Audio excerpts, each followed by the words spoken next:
今夜は俺がメインだ。重岡雄大挑む WBO 世界ミニマム級チャンピオンサイ谷口に続いて重岡雄大も来る。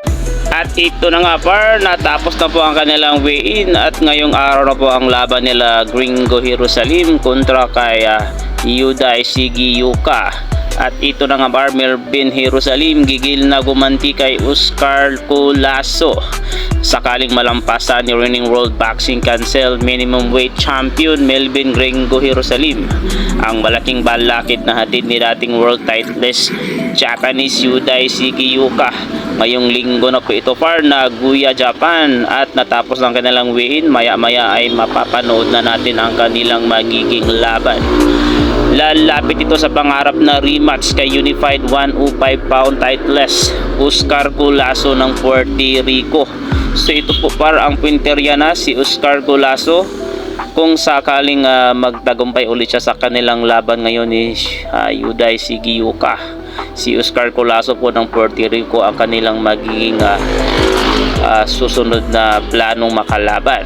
Halos magdadalawang taon simula ng mahubaran ng World Boxing Organization WBO.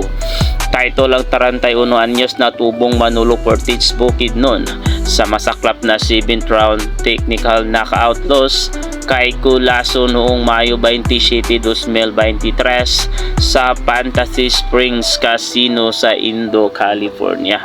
So magiging rematch din nila ito par kung sakaling palarin ulit ang ating kababayang si Gringo Jerusalem sa kanilang laban ngayon ni Yudai Sigiyuka. Magaganap ito ngayon par sa Sky Expo Nagoya, Japan.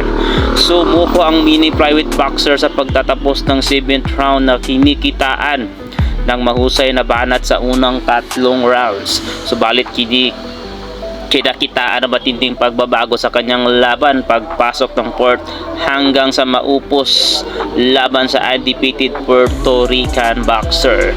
Inamin ni head trainer Michael Domingo na hindi nakayanan ng katawan ni Jerusalem ang pagbabago ng klima at oras matapos mahirapan itong maisaayos ang tamang pagtulog dahilan upang maagang mabitawan ng titulo sa unang depensa pa lamang. So magandang laban ito par. Sana'y magkaroon na ng rematch ni Colasso. Magandang laban yan, no? Kung nyo pong napakinggan talagang dahil po bumigay o hindi nakayanan ng katawan ni Jerusalem ang pagbabago ng klima daw at oras matapos itong maisaayos ang tamang pagtulog. So isang talaga yan, balakid talaga yung hindi ka komportable sa lugar kung saan nag-a-adjust ang inyong katawan at doon talagang nahirapan po ang ating pangbato kay Colasso. At magandang laban yan, sana'y matuloy po ang kanilang magiging rematch kung sakali. At good luck po sa ating kababayang si Jerusalem sa kanilang laban ngayon ni Yudai Sigiyuka. Ngayong araw na po ito mga par sa Sky Expo Nagoya. Antayin natin at update namin kayo sa kanilang magiging resulta ng laban. At hanggang dito lang muna tayo mga par. Panoorin natin maya maya ang magiging laban ni Yudai versus Jerusalem.